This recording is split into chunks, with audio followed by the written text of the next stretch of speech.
Welcome back, people. So today I want to show you an example of an AI following me about. So I'm going to make a small level with a staircase in it to showcase how this all going to fit together. So one thing hopefully you'll also notice is that the streaming quality or recording quality is a lot better than before. So in previous videos I noticed as I moved the camera about, the video itself would become very blurry. And I wasn't quite sure why. But then I noticed that the OBS software I used for recording was about 4 years out of date. So I started to download like the newest version, and presto, it looks a lot better. So yeah, so enjoy that. So what I'm going to do is make a very simple level for the AI to follow me about. And then place an AI and see how all that works. So I've made a lot of improvements into the editor and engine. Funny enough, basically fixed like a bug with the scaling component. Because you might have noticed in the previous video I made, oops, there might be a pyramid there. Let's just get rid of you. Actually, let's include pyramid into the general scene, because why not? So yes, one thing that happened with the scaling. So the way the actions work in the basically in this engine and editor is whenever I basically do something in the editor itself, I make an action and then execute an action, so it gets added to an action queue, which allows me to very simply do and undo actions, which is very handy because I can basically do undo and just, you know, undo mistakes and stuff like that, which really comes in handy a lot. But with the scaling component, if I didn't move the mouse as I basically, if the mouse wasn't moving as I released the scaling editor, it will basically ignore all that. So it would look scaled, but wouldn't actually be recorded as a scaling action inside the engine itself. So I get the illusion of stuff being scaled. Is it flush? No, it's way too high. Without actually happening. So that's why you saw in the previous video that I had to effectively rescale the cylinder to make sure the NavMesh generation actually worked. It was quite embarrassing, but you know, it worked, which is an important thing. Right, so what I want to do is make a cube collision here. Sorry for that. So select that, make it the same width. There we go. Edge goes down into it. Like that. Right, like these faces. So yeah, like bug fixes going on behind the scenes. New tools been installed. So one of which in here called the collision visualizer. So oops, if I click create, it basically shows you exactly where the collision meshes I created basically collide with other collision meshes. Which is really handy if stuff doesn't quite work the way you expect. You just click this button, display all the collisions happen, they can figure out where things might be going wrong. So yeah, basically loads of tools like that. So I'm gonna extrude this. Oops, Alt E, not Control E. Pull it out. Okay, create another cube for this. And put it around there. Yes, editing has been a lot better with these improvements I've been making. There's still a lot of bugs to be fixed, still for features I still need to implement. But as far as the editor and engine itself goes, I mean, it's getting there. It's definitely getting there. Right, then let's extrude this like so. Let's put it out here, because why not? A bit further back. Extrude again. It's not very basic, but you know, you get the idea. And this goes over there, extrude again, over there, and then we'll basically link this back to where we were. So like so, this edge, and push it into the floor. There, brilliant. Right, so now I need to basically make sure the collision adds up. So we just have this collision extend all the way over here. Boom. another cube. Right, go this way. So one thing I need to do as well is to make sure that the editing tools you see here, like the moving, scaling, and rotating, basically always face the camera. So I have to do some. It also makes sure they scale. So when they move very far away, you see the size of the lines stay the same. It's really finicky to move and edit stuff at a distance because it'll actually change the size of these tools. So it'd be quite like a nice improvement to have. Like that, I suppose. And let's make this the width. So everything's selected, yeah. All the way down here. Okay, I need one more for this thing. So next phase, what I'm going to do, exclude all the bug fixes that needs to happen, is to make sure that I can create some games.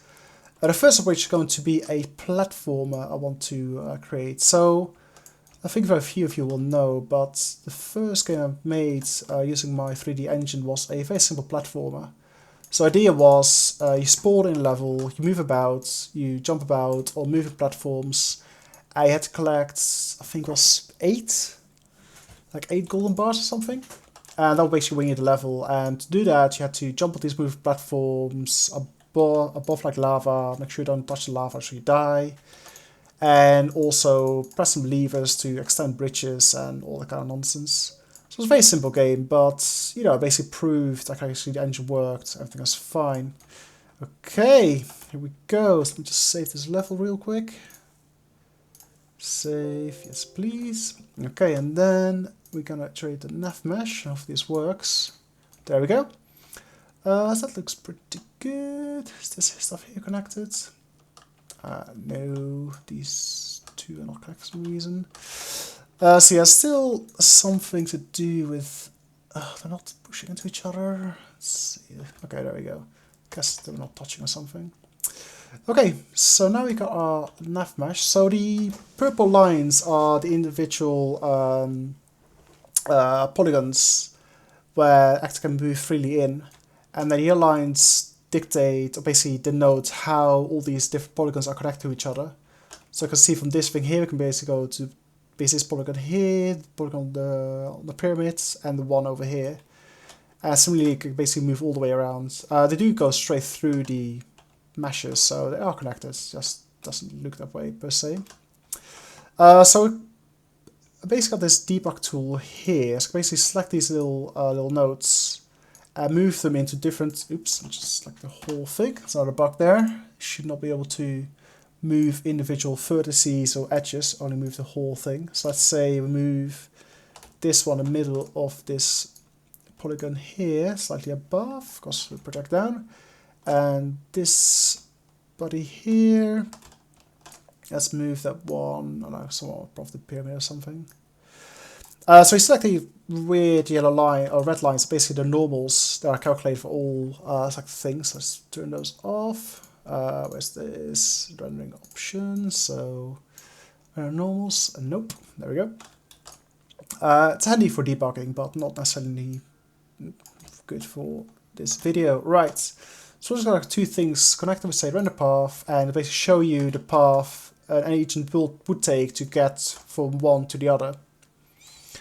So for moving, I'll basically move, I can take every edge or the center where the polygons meet. So it's actually a bit tricky sometimes, because yeah, I can pass through here, but it might fall off, so it's not the best way to do things.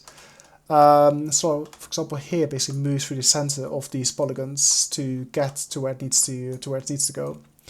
I've got a post-process algorithm to make sure that it basically draws like better lines and slightly more better paths.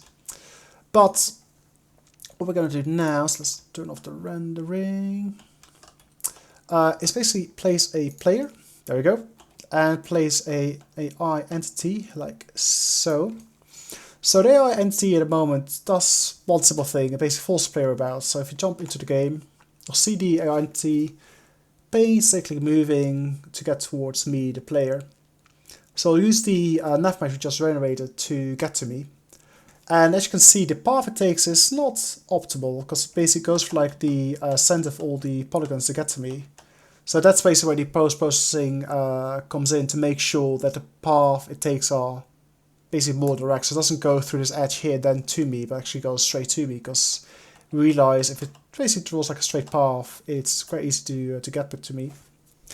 So this is what I got at the moment. So just an AI, follow me about the level, use the NavMesh just generated.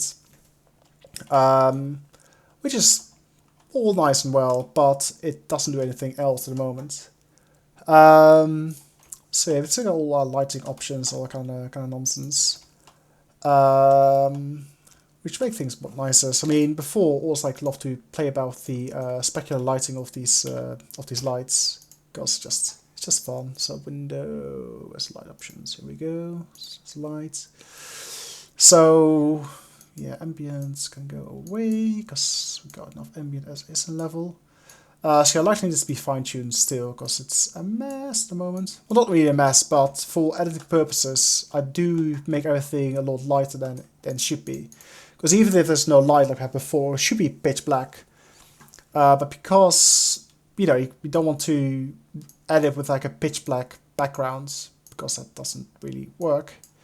But at the same time, it basically makes sure that when you get into the game, the lighting properties are respected. So yeah, it's like works quite well.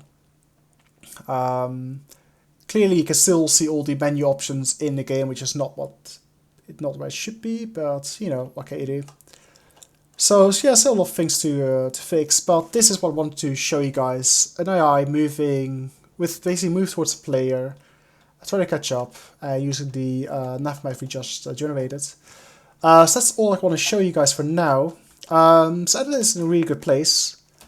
And I think the next thing I'm going to do is to basically do more coding, because I moved everything from a deep hierarchical structure to a entity component system style of programming, which has very shallow hierarchies in terms of class levels, and makes everything a lot easier to work with. So that is in progress, still needs to be completed. And then I'll basically need to think about how to extend the editor to make sure I can make platformers or FPSs.